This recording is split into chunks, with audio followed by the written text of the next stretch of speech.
آج وہ مدینے جائیں تو پرانا ریلوے اسٹیشن نہیں بنا ہوا ہے ترکیوں کے زمانے کا، وہی مقام زورہ تھا، وہاں بازار لگتا تھا تو وہاں جا کے اذان کہلواتے تھے. وہی اذان ہے جو کھینچ کے مسجد تک لے آیا گیا ہے. پھر بھی اگر آپ کو ضرورت ہے گاؤں میں بستی میں تو بے شک دلا سکتے ہیں، اگر کوئی ایک دیتا ہے کوئی حرج نہیں ہے. لیکن وہ اذان جو جمعے کے ٹائم میں بہرحال وہ محل نظر ہے اور دیکھنا پڑے گا اس کو.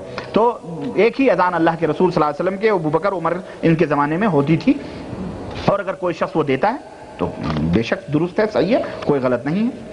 اللہ آپ کو لمبی عمر عطا کرے، آپ کو بھی اللہ لمبی عمر عطا فرمائے، آمین. اور بہت ترقی دے، اللہ آپ کو بھی ترقی دے. اللہ کا شکر ہے کہ آپ کی تقریروں سے بہت فیض حاصل ہو رہا ہے، اللہ جزائے خیر دے. روحوں کے تعلق سے کچھ تفصیل سے بتائیے، کیونکہ دراصل یہ روح ہی کا چکر ہے جس کے چکر میں بر صغیر کے باباؤں نے، عالموں نے سیدھے سادے مسلمانوں کو گمراہ کیا ہوا ہے، پھانس کر رکھا ہے. مرنے کے بعد روح کا اصل مقام کہاں ہے، عالم برزخ کیا ہے، امن و امان کس حالت میں رہتا ہے. سورہ کہف میں آیت نمبر 17 میں اولیاء اور مرشد کا ذکر ہے، مہربانی فرما کر بتلائیں. انشاءاللہ عذاب قبر کی حقیقت آئندہ ہفتے میری تقریر کا موضوع ہے، آئندہ ہفتے کہہ رہا ہوں، کل نہیں پرسوں میرا موضوع ہے. انشاءاللہ میں اس موضوع کو اس کے اندر لانے کی کوشش کروں گا. دیگر عرض خدمت یہ، والدہ کا انتقال پچھلے 2 سال قبل ہو گیا ہے، اس میں یہیں سعودی عرب میں تھا، اللہ انہیں جنت الفردوس میں جگہ عطا فرمائے، آمین. اب میں ہندوستان جا رہا ہوں، میرا سوال یہ ہے کہ میں وہاں پر میری ماں کی قبر پر جا کر کیا پڑھوں، اور دوسرا سوال یہ ہے کہ جو میرے رشتہ دار وغیرہ روٹیں تو کیا مجھے بھی روئیں تو کیا مجھے بھی رونا چاہیے، کیونکہ میں سنا تھا کہ سو کے صرف 3 دن منانا ہوتا ہے. قرآن و حدیث کی روشنی میں جواب دے کر آگاہ فرمائے. اللہ رب العزت، آپ بڑے بھولے لگ رہے ہیں عبد المجیب صاحب، اللہ آپ کو جزائے خیر دے. آپ جب جائیں اپنے والدہ کی قبر پر، وہاں جا کے ان کے لیے نماز جنازہ پڑھیں، جیسا کہ اللہ کے نبی نے اس بڈھی کی عورت جو تھی مر گئی تھی، اس کے قبر پہ جا کے نماز جنازہ پڑھی تھی. تو یہ جائز ہے، آپ وہاں جائیں، ان کے لیے نماز جنازہ پڑھیں قبر پر، کوئی حرج نہیں ہے. نمبر 2، اگر رشتہ دار آئیں اور وہ روئیں اور آپ کی آنکھوں سے آنسو نکلے تو روئیں، یہ رحمت ہے جو آپ کے دل سے نکل اپنے ماں کے لیے. اب یہ نہیں کہ مرچی اور پیاز لگا کے زبردستی روئیں، ہے نا، اس کا حکم اسلام نہیں دیتا ہے. اگر آپ کا دل روتا ہے اور 2 سال ہو گئے مرے ہوئے تو بے شک آج بھی آپ روتے ہوں گے محبت سے، تو کوئی حرج نہیں ہے. سمجھ رہے ہیں؟ کیا حضور اکرم صلی اللہ علیہ وسلم کا نماز جنازہ پڑھا گیا تھا؟ اگر پڑھا گیا تو امامت کس نے کی تھی؟ بے شک نبی کریم صلی اللہ علیہ وسلم کی نماز جنازہ صحابہ کرام نے، جبریل نے، اہل بیت نے، سب نے پڑھی تھی. سمجھ رہے ہیں؟ البتہ کوئی امام نہیں تھا، نہ ہی وہ امام وغیرہ کوئی امام آگے نہیں تھا، ٹھیک ہے، بلکہ نماز جنازہ پڑھی گئی تھی. یہ شیعوں کی بات ہے جو یہ کہتے ہیں کہ نماز جنازہ نبی صلی اللہ علیہ وسلم کی نہیں پڑھی گئی تھی. اچھا، گاؤں میں، سوال نمبر 1، گاؤں میں جمعے کی نماز لاؤڈ اسپیکر میں ادا کر سکتے ہیں کہ نہیں؟ اگر ضرورت ہے تو بے شک کر سکتے ہیں، کوئی حرج نہیں ہے. اگر آواز پیچھے تک نہیں جاتی ہے یوں بھی کوئی حرج نہیں، لاؤڈ اسپیکر سے نماز ادا کرنا یوں بھی کوئی حرج نہیں ہے. جمعے کی نماز ہو یا دوسری نمازیں ہوں استعمال کر سکتے ہیں، کوئی حرج نہیں ہے. ہمارے ہاں جو مولوی لوگوں نے یہ سب فتوے نکالنے ہیں تو یہ صرف کس بیس پر ہے معلوم ہے؟ یہ بس مرغے کی ایک ٹانگ کی بیس پر، اور کوئی اس کی دلیل ولیل نہیں. بس آپ یہاں نیت باندھ کے نماز پڑھ رہے ہیں تو دوسرے نکاح میں یہاں پڑھوں گا، تیسرے نکاح پہ میں نیچے ایک دم پکڑ کے پڑھوں گا، کسی نکاح میں کھول کے پڑھوں گا. بس یہ صرف ٹیڑھی بازیاں ہیں، یہ قسم کے یہ خامخواہ کے اختلافات ہیں، اور خامخواہ کو امت کو بانٹنا اس کی کوئی حقیقت نہیں ہے. مولویوں کی یہ مشوہ ہیں، صرف چونچلے بازیاں ہیں یہ. سوال نمبر 2، حضور پرنور صلی اللہ علیہ وسلم کے والد محترم اسلام قبول کیے تھے کہ نہیں؟ بلکہ وہ اس سے پہلے ہی مر گئے تھے. گنہگار بندہ جنت میں جا سکتا ہے کہ نہیں؟ بے شک جا سکتا ہے. سمجھ رہے ہیں؟ گنہگار اگر وہ مشرک نہیں ہے اور گنہگار ہے نا، تو بے شک اللہ رب العزت چاہے تو اسے اس کے تمام گناہوں کو معاف کر کے وہ جنت میں داخل فرما دے، اور اگر چاہے تو اس کے گناہوں کے حساب سے اس کو جہنم میں ڈال کر اس کی سزا دے کر آخر میں اسے ضرور جنت میں آنا ہی آنا ہے انشاءاللہ تبارک تعالیٰ، ہے نا، بشرطے کہ وہ مشرک نہ ہو. سوال، میں اپنی لڑکی کا نام آئے دین رکھنا پہ صحیح ہے؟ میں اپنی لڑکی کا نام آئے دین رکھا، کیا صحیح ہے کہ نہیں؟ آئے دین، پتہ نہیں بھائی، یہ نام مجھے نہیں معلوم ہے آئے دین کیا نام ہوتا ہے، یا آپ نے غلط لکھا. بہرحال آپ صحیح حدیث لوگوں تک پہنچائیے، اللہ آپ کو توفیق، آمین. اللہ آپ کو بھی جزائے خیر دے، اللہ آپ کی دعاؤں کو قبول فرمائیں. محمد طاہر فیصل آباد، السلام علیکم. سوال، اس واضح کریں. شربت کے حساب سے جواب دیں. کیا ہے؟ کیا ٹیلی فون پر طلاق کے 3 بار الفاظ زبان سے اقرار کرنے سے عورت کو طلاق ہو سکتی ہے؟ بے شک ہو سکتی ہے. آپ اگر طلاق دیتے ہیں 3 دفعہ نہیں 1 دفعہ ہی دے دیں ٹیلی فون پہ تو بے شک اس کو 1 طلاق پڑ جائے گی. اس کو ٹیلی فون پر نکاح پڑھایا جا سکتا ہے اگر آپ کو پتا ہے کہ ادھر نکاح پڑھانے والے آپ کی آواز اور وہ آواز سے متعارف ہیں، جانتے ہیں، اور لڑکی کو بھی آپ جانتے ہیں، پہچانتے ہیں، اور وہ اس کی آواز بھی جانتے ہیں، تو بے شک کوئی حرج نہیں ہے، جائز ہے، ہو جاتا ہے. اچھا، تاکہ امت مسلمہ کے اندر یہ اختلاف کو مٹایا جا سکے. اللہ آپ کو جزائے خیر دے. یہ کوئی اختلاف کی بات نہیں ہے، یہ سب مانتے ہیں، سمجھ رہے ہیں. اچھا محترم، اللہ آپ کو خوش رکھے، آمین. اللہ آپ کے نام کو آگے بڑھائے، ہمارے نام کو نہ آگے بڑھائے، اللہ اپنے دین کو آگے بڑھائے، آمین. ہمارا نام کچھ کوئی حیثیت نہیں، اللہ اپنے نام کو بلند فرمائے. یہ دعا کرو. ہمارا نام کیا ہے؟ اللہ کا نام بلند ہوگا تو اس کے بدلے ہم بھی بلند ہوتے رہیں گے، اور اللہ کا نام اگر بلند نہیں ہوگا تو ہم ذلیل اور رسوا ہوتے رہیں گے. یاد رکھو، ہماری کوئی فائدہ نہیں ہے. میرا سوال یہ ہے کہ آپ کے دروس میں اچھا جو ویڈیو بن رہی ہے اس کا کیا حکم ہے؟ کیا میں اسے گھر لے جا کر بیوی بچوں کو دکھا سکتا ہوں؟ بے شک دینی کام کے لیے ویڈیو کیسٹیں استعمال کرنا جائز ہے، اور یہ دین کے وسائل اور ذرائع میں سے ایک ذریعہ ہے، اس میں کوئی حرج نہیں ہے. جناب میراج بھائی صاحب السلام علیکم. آپ کو ہمارے شہر ریاض آنے پر بہت زیادہ خوشی ہوئی ہے. پتہ نہیں عید کچھ معلوم ہوتی ہے. آپ کی تشریف لانے آپ کا بہت زیادہ مشکور ہوں. آپ نے اپنا قیمتی وقت دے کر ہم سب کو آپ حضرات سے میری ہماری گزارش نماز یہ ہے کہ برائے مہربانی جمعرات جمعے کو تقریر تھوڑی زیادہ وقت تک کریں، اس لیے کہ جمعرات اور جمعہ ہماری چھٹی کا دن ہوتا ہے. اس وجہ سے زیادہ زحمت دینا چاہتا ہوں. پتہ نہیں اگلی ملاقات اس دنیا میں ہو یا نہ ہو. ویسے تو آپ کی کیسٹ وغیرہ سنتے رہتے ہیں، مگر محفل اور سامنے کچھ اور ہی بات ہوتی ہے، اور آپ کی تقریر سے دل نہیں بھرتا. دین کی باتوں میں کچھ اللہ آپ کو جزائے خیر دے بھائی، ہے نا. آپ کا ایک چھوٹا بھائی شیطان کی اذان کے عنوان پر کبھی ایک تقریر کرنا بہت ضروری ہے. آپ کو شیطان کی آواز کافی سنائی دیتی ہے کیا؟ اڑوس پڑوس میں میں یہ نہیں کہتا آپ ہی سن رہے ہو، ہے نا، لیکن انشاءاللہ ضرور موقع ملا تو ضرور.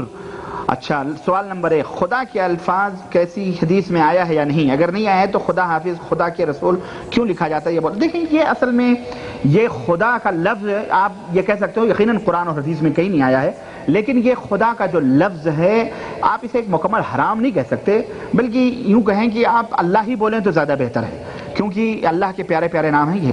البتہ جب ہم خدا کہتے ہیں تو ہمارے ماحول میں اللہ ہی مراد ہوتا ہے، سمجھ رہے ہیں؟ تو میں سمجھتا ہوں کہ یہ اس طرح سے کوئی حرج اس میں نہیں ہے، تب آپ پرہیز کرنا چاہیے.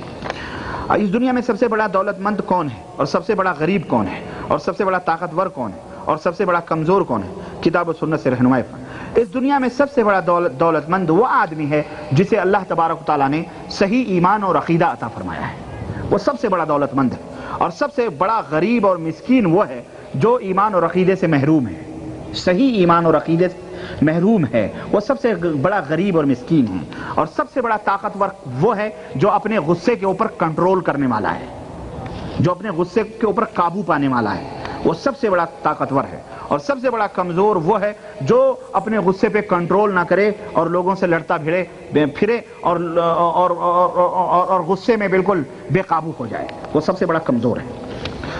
سوال نمبر 3، ایک کمپنی میں ٹیلی فون پر کام کرتے ہیں، باہر سے فون آتا ہے کمیٹی بھی مدیر کا، تو وہ بولتے ہیں کہ بولو کہ وہ یہاں پر اس وقت نہیں ہے، جبکہ وہ مکتب ہی میں ہوتا ہے. جبکہ ہم مدیر سے بولتے ہیں کہ ہم جھوٹ نہیں بولنا چاہتے. اس پر وہ بولتا ہے کہ کوئی مشکل نہیں، جواب ہمیں دینا پڑے گا. کیا اس جھوٹ کے لیے ہم بھی پکڑے جائیں گے؟ ہماری رہنمائی فرمائیے. اگر باہر والے کو بولتا ہوں کہ وہ یہی نہیں ہے تو مگر بات نہیں کرنا چاہتا تو یہ بھی جھوٹ ہے. اس لیے ایک پوچھنے والا ایک سوال کرنے والا دونوں طرف سے جھوٹ ہوتا. اب میں کیا کروں؟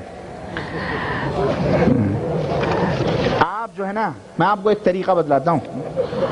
اگر ایسی بات ہے نا تو جو پوچھنے والا پوچھتا ہے مدیر ہے کہ نہیں ہے نا، تو اس کو بولو دیکھتا ہوں اور ٹیلی فون رکھ دو، بات ہی ختم. پھر کرے، پھر بولو دیکھتا ہوں، 2-4 دفعہ خود ہی تنگ ہو جائے گا وہ. آپ نہ جھوٹ بول رہے ہیں اور نہ ہی اس کو بتا رہے. ٹھیک ہے، یہی طریقہ اچھا ہے.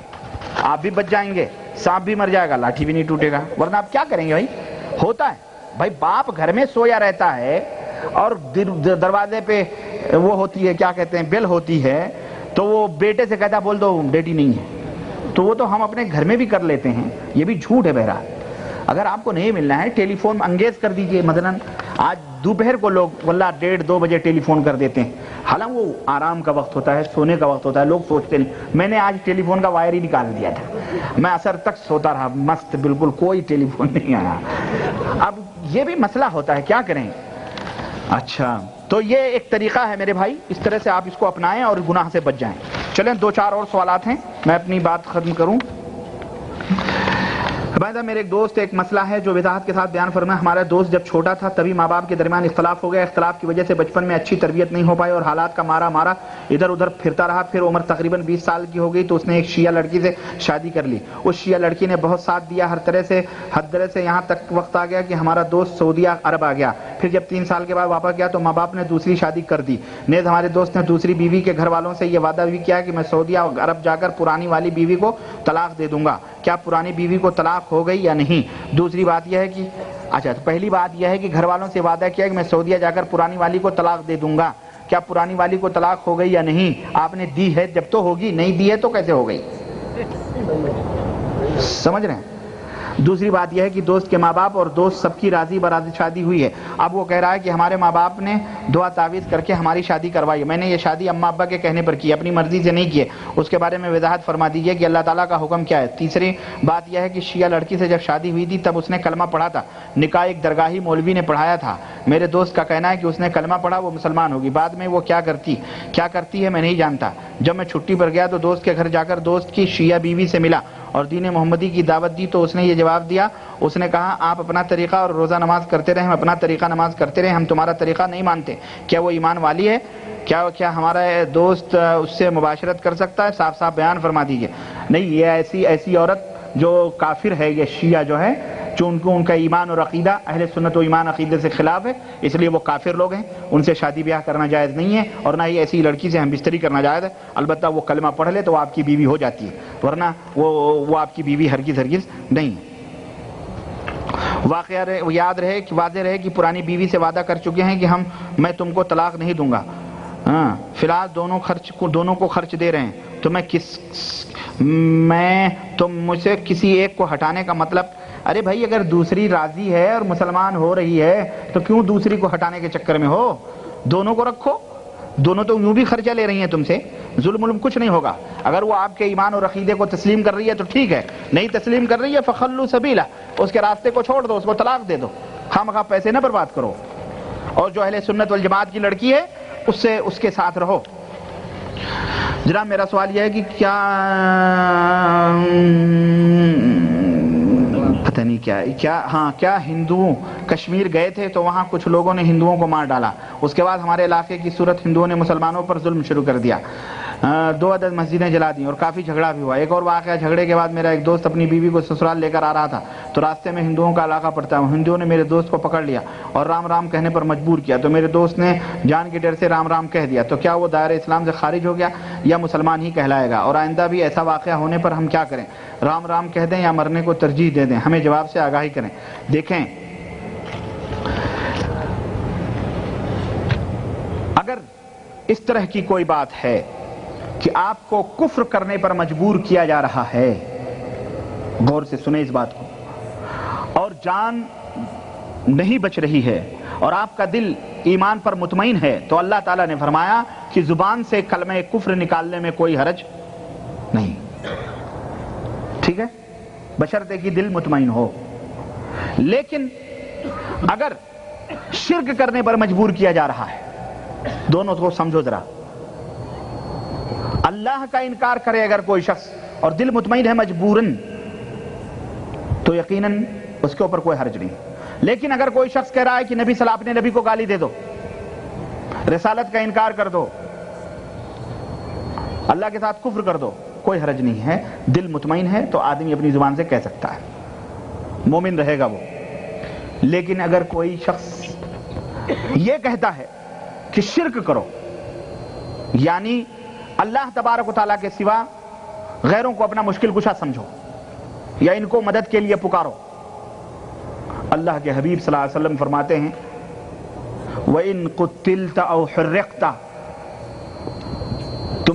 تمہارے ٹکڑے ٹکڑے کر دیے جائیں، تمہیں جلتی ہوئی انگاروں میں ڈال دیا جائے، یہ گوارا کر لو لیکن اللہ کے ساتھ کسی کو شریک. بات نقطے کی ہے اور بڑی مختصر سی ہے، اس کو سمجھو. سمجھ آئی کہ نہیں آئی؟ حضرت خبیب اور دوسرے صحابہ کرام جو مکے میں تھے اللہ کے نبی کے پاس آئے کہ اللہ کے نبی رونے لگے. کہنے کیوں روتے ہو؟ کہنے میرا مالک کہتا آپ کو گالیاں دوں، آپ کا انکار کروں، کیا کروں، پریشان ہوں. اللہ کے نبی صلی اللہ علیہ وسلم نے فرمایا جو وہ کہتا ہے کر دو، تمہارا دل تو مطمئن ہے نا. نبی نے خود گالیاں کھانا گوارا کر لی، اللہ نے اپنا انکار کرنا گوارا کر لیا کہ میرا انکار کر دو، تمہارا دل مطمئن ہونا چاہیے. لیکن شرک یہ اتنا بڑا گناہ ہے جو کبھی بھی معاف. وَإِن قُلْتَ يَا مُعَاذ لَا تُشْرِكْ بِاللَّهِ، اللہ کے نبی نے فرمایا اے معاذ اللہ کے ساتھ شرک نہ کرنا. وَإِن قُتِلْتَ أَوْ حُرِّقْتَ، بھلے تجھے بوٹی کر دی جائے یا تجھے انگار میں جلا دیا جائے. اگر کوئی کافر کرسچن ہو، ہندو یا کوئی بھی ہو، اگر کوئی یہ کہتا ہے تلوار لے کے کہ یہ ہماری دیوی دیوتا ہیں، ان کے سجدے کر لو، ان کے نام کے چڑھاوے چڑھا دو، مکھی ہی چڑھا دو، اپنی گردن کٹانا گوارا کر لو، لیکن کبھی یہ حرکتیں، یہ بات پلے باندھ لو. ٹھیک ہے؟ ہاں. انڈیا میں سب سے زیادہ ظلم عورت کے مسلمانوں، سورت کے مسلمانوں پر ہو رہا ہے. آپ سے گزارش ہے کہ سورت کے مسلمانوں کی دعا کہ اللہ پوری دنیا کے مسلمانوں کی حفاظت فرمائے. بس اللہ کی طرح اللہ کے فرمان کے مطابق وہ لوگ ہوں. ہم بے ایمان ہیں، بدعقیدہ ہیں، اسی وجہ سے یہ ظلم ہو رہا ہے جہاں کہیں بھی ہو رہا ہے. اگر ہم صحیح ہو جائیں نا اور صحیح اسلام ان غیر مسلموں تک پہنچائیں اپنے اخلاق اپنے کیریکٹر سے، تو کوئی ظلم نہیں کرے گا. دوسرا سوال یہ ہے کہ ہمارے مسجد میں کچھ لوگ ایک بڑا ڈبہ لے کر آتے ہیں، اس میں ایک چھوٹی سی ڈبی ہوتی ہے، اس ڈبی میں 10-12 عدد بال رکھے ہوئے ہوتے ہیں. اس ڈبی سے خوشبو بھی آتی ہے. وہاں کے لوگوں کو کہنا وہ بال رسول، یہ دیکھو یہ گند یہاں ہے، تو پٹو گے نہیں، ذلیل نہیں ہوں گے. اور اللہ ایسے لوگوں کو ذلیل ہی کرے گا. یہ جو مشرک ہیں اللہ ایسے ہی کاٹے گا ان کو نہ خواجہ بچائیں گے، نہ حجویری نہ گجویری، کوئی نہیں بچائے گا ان کو. یہ پٹتے رہیں گے جب تک تم خود ان شرک کے نشانیوں کو نہیں مٹاؤ گے. اللہ کی قسم ایسے مٹتے رہو گے. ان کو مٹاؤ، اللہ تمہیں رفعت اور بلندی عطا فرمائے گا. تم خود مردے پوجتے ہو، سب شدے علم چدریں اور مورتیاں پوجتے ہو، اپنے ہاتھوں سے ٹھٹیاں پھٹیاں بنا کر سروں پہ رکھ کر حسین بابا ہرے ہرے، حسین بابا ہرے ہرے خود کرتے ہو. تو پھر تم پٹے ہوئے نہیں، کٹو گے نہیں تو اور کیا ہوگا. تم میں ان میں کیا فرق ہے جو گنیش نکال کر کے گلیوں میں گھومتے ہیں؟ ہم نے تو اپنی آنکھوں سے دیکھا ہے. کیا کوئی فرق نہیں؟ کوئی فرق نہیں ہے. وہ رام دین ہے یا محمد دین ہے، بس اس میں دونوں میں کوئی فرق نہیں. اس لیے اللہ سے توبہ کرنا چاہیے ایسے لوگ. اسلام یہ نہیں ہے، یہ اسلام کو ملیا میٹ کرنا ہے، اسلام کو بدنام کرنا ہے، اور ہندوؤں کی نظروں میں اسلام کو بدنام کرنا ہے. اسی وجہ سے وہ مسلمان نہیں ہو رہے ہیں. وہ دیکھ رہے ہیں کہ یہ ایسا کر رہے ہیں تو ایسا ہو رہا ہے. اگر بینک میں روپیہ ہے تو بینک والے ان روپیوں کے عوض انٹرسٹ دیتے ہیں. ان روپیوں سے بچوں کی تعلیم دے سکتے ہیں کہ نہیں دے سکتے ہیں. آپ اس روپے کو نکال لیں اور ایک غریب کو بغیر کسی نیت ثواب کے دے دیجئے. میرا اپنا ذاتی کاروبار ہے اور ہمارے پاس گاہک آتے ہیں اور مجھ سے فتویٰ بنواتے ہیں، فاتورہ بنواتے ہیں جس کی قیمت کم ہوتی ہے، اور وہ ہم سے زیادہ لکھواتے ہیں، جبکہ ہم منع کرتے ہیں کہ ہم ایسا نہیں لکھ سکتے. پھر بھی وہ میرے پاس ہی آتے ہیں اور منع کرنے پر وہ کہتے ہیں کہ فاتورہ ہم کو دے دو، ہم خود لکھ لیں گے. کیا یہ درست ہے؟ یہ دھوکہ دینا ہے بھائی. وَمَنْ غَشَّ فَلَيْسَ مِنَّا، اللہ کے نبی نے فرمایا ہے جو غش کرے، دھوکہ دے، وہ ہم میں سے نہیں ہے. آپ سے گزارش ہے کہ آپ قرآن حدیث سے یہ ثابت کریں کہ اگر کوئی شخص اپنے کسی دوست کے گھر پہ جائے تو دوست کی بیوی کو سلام کر سکتے ہیں جبکہ وہ پردے کی حالت. بے شک کر سکتے ہیں. اللہ کے رسول صلی اللہ علیہ وسلم نے فرمایا اگر فتنے کا ڈر نہیں ہے عورتوں سے تو اللہ کے نبی کر سکتے ہیں، کوئی حرج نہیں ہے. صحابہ کرام کرتے تھے. ایک بوڑھیا کے پاس جمعے کے دن جاتے تھے، ان سے سلام کرتے، پھر وہ جو کچھ بنا کے دیتی ہیں اس کو کھاتے بھی تھے. تو کر سکتے ہیں، کوئی حرج نہیں ہے پردے کے ساتھ. گزشتہ ہفتے کی تقریر میں آپ نے ہندو مذہب کے سلسلے میں تقریر کی تھی، تو کیا واقعی ہندو مذہب میں کوئی نبی آیا جیسا کہ قرآن سے ثابت ہے کہ ہم نے ہر قوم میں نبی کو بھیجا؟ یہ تو کنفرم نہیں معلوم ہے کہ ہندوستان میں جو ہندو قوم تھی یعنی حضرت عیسیٰ علیہ السلام سے پہلے، ان میں جو یہ رام تھے یا بدھسٹ یا جو بھی ان کے جو بڑے مطلب رشی منی تھے، یہ کون تھے، ان کی حقیقت کا مکمل طور پہ علم نہیں. جس طرح یہودیوں نے اپنی کتابوں کو بدل دیا، قرآن کے اپنے اللہ کی نازل کی ہوئی کتابوں کو کرسچنوں نے بدل دیا، یہ ہندوؤں نے اس کے اندر بھی ہو سکتا ہے تبدیلی کی ہو. ہم کنفرم نہیں کہہ سکتے کہ ان کے یقیناً اللہ تعالیٰ نے ہر قوم میں نبی بھیجے. ہو سکتا ہے کہ اس قوم میں بھی نبی آیا ہو تو انہوں نے اس نبی کی باتوں کو بدل دیا ہو, کیونکہ ہندوؤں کی جو دھارمک کتابیں ہیں, یجروید ہے, رگ وید ہے, سام, ان کتابوں کے اندر بہت ساری ایسی چیزیں ہمیں ملتی ہیں جس کے اندر مکمل طور پر اسلام کا پریچے ہے, مکے کا ذکر ہے, محمد صلی اللہ علیہ وسلم کا ذکر ہے, محمد صلی اللہ علیہ وسلم کی والدہ آمینہ کا ذکر ہے, اور باقاعدہ ان کی نشانیاں ہیں, صحابہ کرام کا ذکر ہے, یہ ویدوں کے اندر موجود ہے. تو عین ممکن ہے کہ پچھلے زمانے میں ان کے درمیان بھی کوئی اللہ نے کوئی نبی بھیجا ہو جس نے یہ ان کو ان کے باپ داداؤں کو بتلایا ہو, اور اس نے وید کے لکھتے وقت وہ پوری باتیں اس نے تحریر کی ہوں, اور ان ہندوؤں نے آج اس کو چھپایا ہوا ہے. اور اس کتاب کے اندر باقاعدہ کلکی اوتار کے نام سے بہت سارے نام خوشخبریاں موجود ہیں, لیکن یہ برہمن, یہ پنڈت یہ ہندوؤں سے چھپا رہے ہیں. جیسے یہودی اور نصرانی چھپاتے ہیں ایسے یہ بھی چھپا رہے ہیں. تو اس میں کوئی شک نہیں ہے کہ ان کے اندر بھی اللہ کے نبی آئے ہوں گے, اسلام کی دعوت دی ہوگی, لیکن ان برہمنوں نے اس کو بدل کر کے اپنے خود کو پجوانا شروع کیا. اور وہ جو اللہ کے اچھے نیک بندے تھے, رام ہی تھے, وہ بھی اچھے بندے رہے ہوں گے, اور ان سے پہلے جو لوگ تھے وہ بھی اچھے بندے رہے ہوں گے. اسی لیے اسلام نے ان کے خداؤں یا ان کے معبودوں کو برا بھلا کہنے سے منع کیا ہے. اللہ رب العزت نے قرآن کریم میں فرمایا ہے کہ جو لوگ اللہ کے سوا غیروں کو پوجتے ہیں, دیوی دیوتاؤں بتوں کو, ان کے خداؤں کو گالیاں مت دو. کیوں؟ اس لیے کہ وہ تمہارے اللہ کو گالیاں دشمنی میں دے سکتے ہیں, ہے نا, اس لیے ان کو برا بھلا نہ کہو. تو بہرحال اس سے پرہیز کرنا چاہیے. اور عین ممکن ہے, اور تحقیقی طور پر لوگوں نے کچھ تحقیق کی ہے, لیکن بہرحال وہ ایک قیاسی چیز ہے, مکمل ہمیں علم نہیں ہے اس کا. کیا کوئی شخص جبکہ اذان ہو رہی ہو اور وہ نماز پڑھ سکتا ہے؟ اگر اذان ہو رہی ہے تو اسے انتظار کرنا چاہیے, اذان ختم ہو جائے تب وہ نیت باندھے, لیکن اگر وہ نیت باندھے ہوئی ہے تو نماز وہ پڑھے, کوئی حرج نہیں. اور اذان کے وقت حمام میں جا سکتے ہیں, تھوڑا اذان کے جوابات دے لیں کیونکہ یہ سنت ہے, لیکن اگر کوئی چلا گیا تو کوئی حرج نہیں ہے نا, لیکن اذان انتظار کر لے تاکہ اس کے جوابات دے لے وہ. اچھا, 2-3 اور ہیں. جناب محترم, علامہ میں نہیں ہوں, یہ فالتو باتیں ہیں, ہے نا, یہ سب چیزیں نہ لکھا کریں. میرا نام معراج ربانی ہے, مجھے معراج ربانی کہیں, اور یہ علامہ پھلانا بھائی میں اسے پرہیز کرتا ہوں, اللہ مجھے اس سے محفوظ رکھے, آمین. ایک سائل جو بہت دکھی اور اپنوں کا ستایا ہوا آپ کی درخواست کرتا ہے کہ آپ ہمیں فتویٰ دیں کہ شیعہ حضرات سے ایک موحد اہل حدیث لڑکی کا نکاح ہو سکتا ہے کہ نہیں, کیونکہ اس بات پر میری برادری, میرے رشتہ دار, سگے بھائی, ماں تو اپنے غیر بھی ناراض ہیں اور ہم کو برادری سے نکالا, خارج کیا. ایک شیعہ لڑکی معاہدہ اہل حدیث لڑکی کا نکاح نہیں ہو سکتا بھائی. شیعہ کافر ہوتے ہیں, ان سے کیسے نکاح ہو سکتا ہے؟ کسی مسلمان کا نکاح ان سے نہیں ہو سکتا ہے. وہ برادری سے نکال دیں, وہ جاہل ہیں جو ایسی حرکتیں کر رہے ہیں. میں نے عرض کیا, اللہ تعالیٰ قرآن پاک میں حکم فرماتا ہے کہ مشرکوں سے نکاح نہ کرو جب تک ایمان لائیں, اور اس لیے شیعہ تو اس بدترین کافر ہیں, اس لیے نکاح ہوتا ہے کہ کیا کریں. بہرحال من جملہ, اور ایک دیوبند عالم کے پاس ہم گئے تھے, اس نے ہمارے معاملے کی کھل کر فتویٰ نہ دیا اور الجھایا کہ ہم آپ کو یہ لکھ کر نہیں دیں گے کہ الف راب کے ساتھ نکاح نہیں ہوتا ہے. بہرحال ہم نے بالکل انکار کیا اور معاملہ ابھی تک الجھا ہوا ہے. اللہ آپ کو بھائی, الجھا کچھ نہیں ہے, سیدھی سی بات ہے. ایسے لوگوں سے نکاح حرام ہے. اپنی بیٹی کا اگر وہ اہل حدیث ہے تو وہ نہیں دے سکتا ہے, کسی بدعتی, کسی مشرک بدعقیدہ کے یہاں کرنا حرام ہے. توبہ کرے وہ اللہ تعالیٰ سے, اور ورنہ وہ اہل خبیث ہے, وہ اہل حدیث نہیں ہے. اپنا نام کٹوا لے. وہ وضو میں سرکہ اور کان کا مسح کرنے کے علاوہ بہت لوگ گردن کا مسح کرتے ہیں, تو کیا یہ صحیح ہے؟ ہرگز صحیح نہیں ہے, یہ بدعت ہے, نہیں کرنا چاہیے. یہ اللہ کے نبی صلی اللہ علیہ وسلم سے صحیح حدیث سے ثابت نہیں ہے. نماز میں رفع یدین کرنا ضروری ہے, نماز میں رفع یدین کرنا سنت ہے. امام شافعی کہتے ہیں رحمۃ اللہ علیہ, جو حق ہیں امام ہیں, وہ کہتے ہیں اگر کوئی رفع یدین نہ کرے تو اس کی نماز ہی نہیں ہوتی ہے. اس لیے رفع یدین کرنا یہ نماز کی زینت ہے اور اللہ کے رسول صلی اللہ علیہ وسلم کی سنت ہے. اس کے بغیر اب اگر آپ یہ پوچھیں گے کہ اس کے بغیر نماز مکمل ہوتی ہے نہیں, اس کے بغیر مکمل ہوتی نہیں, اس کے بغیر مکمل ہوتی نہیں, تو پھر تو پوری نماز ہی خراب ہو جائے گی اور اٹھک بیٹھک باقی رہ جائے گی میرے بھائی. تو نماز میں رہے گا کیا؟ نماز میں فرائض ہیں اور سنن ہیں, انہی کے مجموعے کو نماز کہتے ہیں. ٹھیک ہے, واجبات ہیں, فرائض ہیں, سنن ہیں. اگر تم فرائض ہی صرف ادا کرو گے تو پھر کوے کی چونچ کی طرح مار دو, خلاص.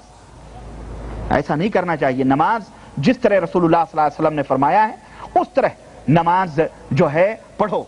اور جو لوگ یہ کہتے ہیں کہ سینے پر ہاتھ باندھنا یا اور یہ تمام سب نماز ہوتی کہ نہیں ہوتی, اللہ کے نبی والی نماز نہیں ہوتی ہے. بس ہمارا یہی جواب ہے, اللہ کے نبی والی نماز بولو نہیں ہوتی ہے. باقی جیسی ہوتی ہے جس مذہب کی وہ ہو جاتی ہے. اللہ کے نبی والی نماز نہیں ہوتی ہے۔ کوئی دکاندار اپنا مال اگر زیادہ قیمت پر بیچے اور اسی قیمت دوسری دکان پر اس سے کم قیمت پر بیچتا ہو، کوئی اپنا مال اگر زیادہ قیمت پر بیچے اور اس قیمت دوسری دکان پر اس سے کم قیمت پر بیچتا ہو، کیا یہ جائز ہے کہ ناجائز؟ کم والا جائز؟ اولاً زیادہ قیمت پر بیچنا اس کی بغیر حد کے، یہ بہرحال غلط ہے، اور مسلمانوں کو تنگ کرنا یا اللہ کے بندوں کو تنگ کرنا ہے۔ البتہ اگر ہمارا یہ مال ہے، میں 10 میں دے سکتا ہوں، دوسرا اس کو ممکن ہے باہر سے کہیں سے لایا ہو، وہ 8 میں پڑھ رہا ہے تو وہ 9 میں آپ کو دے سکتا، تو یہ اس حساب سے ہے، کوئی حرج نہیں ہے اس میں۔ اچھا جناب، اکیلے فرض نماز پڑھنے کے لیے کیا اقامت ضروری ہے؟ بے شک اقامت کہنا چاہیے، اللہ کے رسول صلی اللہ علیہ وسلم کی اس کے اندر روایت موجود ہے۔ کیا اکیلے نماز پڑھنے میں سورہ اونچی آواز سے پڑھنا ضروری ہے؟ ضروری نہیں ہے، پڑھ سکتے ہیں، کوئی حرج نہیں۔ ہم نماز کے بعد سبحان اللہ 33 مرتبہ، الحمدللہ اللہ اکبر 34 مرتبہ کہتے ہیں، جبکہ یہاں لوگ اللہ اکبر بھی 33 مرتبہ کہتے ہیں، تو یہ دونوں صحیح ہے یا ان میں صحیح ہے؟ کوئی حرج نہیں ہے اس کے اندر، سمجھ رہے ہیں؟ اچھا، اگر اور تسبیحات فرض نماز کے بعد یا سنت نماز کے بعد کہنا چاہیے؟ فرض نماز کے بعد ہیں اور ہمیشہ ہیں، آپ جب بھی آپ کو موقع ملے آپ تسبیحات پڑھتے رہیں۔ بغیر عذر کے بغیر عذر کے سنت نماز چھوڑا جا سکتا ہے؟ نہیں چھوڑنا چاہیے، سنت نماز پڑھنا چاہیے بہرحال۔ اچھا، کچھ پوچھنا نہیں چاہتا، بس ایک گزارش ہے کہ تقریر کرتے وقت جوتا اتار لیا کریں، مہربانی ہوگی۔ ماشاءاللہ تبارک اللہ، جوتا آپ بڑی تیز نظر ہے، جبکہ یہاں پورا بند ہے، مگر شاید سائیڈ میں کسی نے سوال کیا ہو، کوئی حرج نہیں ہے میرے بھائی، میں جوتا پہن کے تو نماز پڑھ سکتے ہو، اللہ کی عبادت کر سکتے ہو، تو یہ تو تقریر ہو رہی ہے، یہ بھی اللہ ہی کا ذکر ہو رہا ہے بھائی۔ تو نماز جب پڑھنا اللہ کے حضور حاضر ہو کر کے جوتا پہننا، یہ اگر پاک و صاف ہے افضل ہے بھائی۔ اللہ کے نبی صلی اللہ علیہ وسلم یہودیوں کی مخالفت کرو اور جوتے پہن کے نماز پڑھو، تو حرج کوئی حرج نہیں۔ یہ میرا خیال ہے آپ کو لا علمی ہے، اللہ آپ کو جزائے خیر دے، ہے نا؟ تو جوتا پہن کے جب نماز جائز ہے تو تقریر کرنا کیوں نہیں جائز ہے؟ سمجھ آئی کہ نہیں آئی؟ ہاں۔ ریاض میں عمرہ کے لیے ایک عمرہ بولنے کے بعد مسجد عائشہ جا کر پھر احرام بدل کر عمرہ نہیں کر سکتے ہیں، یہ تمام سب چیزیں اللہ کے نبی صلی اللہ علیہ وسلم سے ثابت نہیں ہیں۔ میرے ماموں کی لڑکی سے جس سے میری شادی ہونے والی ہے اور وہ نمازی ہے اور ان کے والدین بے نمازی ہیں، ان کو دین کا علم نہیں ہے، مگر وہ لوگ میرے علم کے مطابق شرک سے باز ہیں، کیا ان کے گھر میں شادی کر سکتے ہیں؟ بے شک کر لیجئے، اور ہو سکتا ہے آپ کی وجہ سے ان کے والدین بھی نماز پڑھنے لگیں۔ یہ تو پورے معاشرے کی ہمارے ہندوستان پاکستان میں برائی چل رہی ہے، اور اللہ ہمارے معاشرے کو پاک و صاف کرے اور اللہ نمازی بنائے سب کو، ہم سمجھ رہے ہیں؟ تو آپ جو ہے آم توڑ لیجئے، پیڑ نہ گنیے، ہے نا؟ پھل لے لیجئے، آپ چھوڑیے نہیں، نمازی ہے تو وہ۔ آپ وضاحت سے فرمائیں کہ کیا ان 4 اماموں سے پہلے بھی کوئی امام تھے، اور یہ چاروں امام کو امام کس نے بنایا، اور یہ لوگ کیا پیدائشی امام تھے یا بعد میں؟ میرے بھائی، ان 4 امام سے پہلے بہت سارے ائمہ گزرے ہیں، اور ان سے پہلے حضرت محمد الرسول اللہ صلی اللہ علیہ وسلم ہمارے امام تھے، اور تمام مومنوں کے امام آج بھی امام ہیں، سمجھ رہے ہیں؟ اور یہ 4 امام کو کس نے امام بنایا؟ یہ 400 برس کے بعد لوگوں نے امام بنایا ہوا ہے نا؟ اور لوگوں نے، اور وہ تھے بھی امام تھے، بے شک وہ ایک ہی نہیں تھے، کئی تھے بیچارے، لیکن انہوں نے کبھی دعویٰ نہیں کیا کہ میں اس کا امام ہوں، اس کا امام ہوں، لوگوں نے یہ بنا لیے اپنے اپنے مطلب کے۔ اچھا، یہ پیدائشی امام وغیرہ نہیں تھے، بلکہ جو ہے اللہ نے ان کو علم دیا اور انہوں نے علم حاصل کیا، اپنے علم کی بیس پر اللہ کے دین کی انہوں نے خدمت کی، تو یہ دین کے خادم تھے۔ اللہ آپ کو جزائے خیر دے۔ ایک پرچہ ہے، میں اس کو جلدی سے پورا کر کے، آخری ہے یہ، سمجھ رہے ہیں؟ آپ نے دین کا کام بہت کیا ہے، جس سے مسلمانوں کو بہت فائدہ ہوا، اللہ تعالیٰ نے آپ سے دین کام اچھے طریقے سے لیا اور لیتا رہے، آمین۔ گزارش آپ سے یہ ہے کہ اسلام کو تو آپ سے بہت فائدہ ہوا، لیکن عوام کو ہم چاہتے ہیں اور کوئی فائدہ دیں۔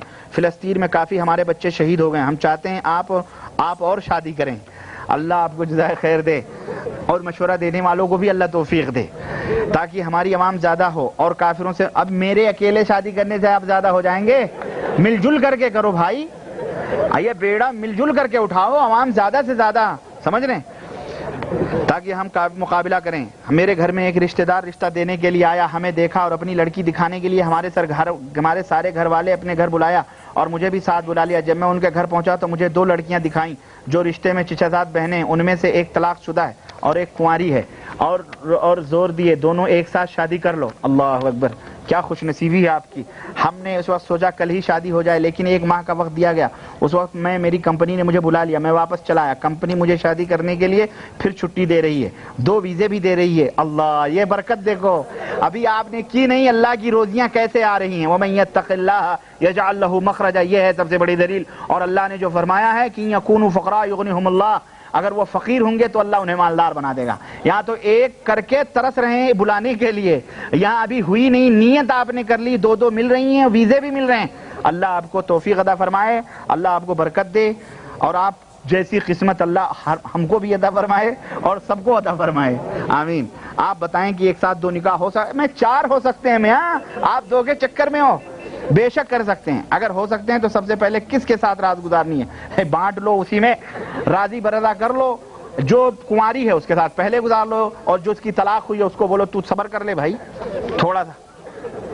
اور اگر ایسا ہے تو 1-2 دن ٹھہر کے نکاح کر لو, سمجھ رہے ہیں. اللہ آپ کو جزائے خیر عطا فرمائے, اور اللہ تعالی ہم سب کو صراط مستقیم پہ چلائے, آمین یا رب العالمین. وصلی اللہ علی نبینا محمد وعلی آلہ وصحبہ اجمعین. ابو محمد کہہ رہے ہیں تمہاری بیوی بھی بیٹھی سن رہی ہے. اللہ جزائے خیر دے.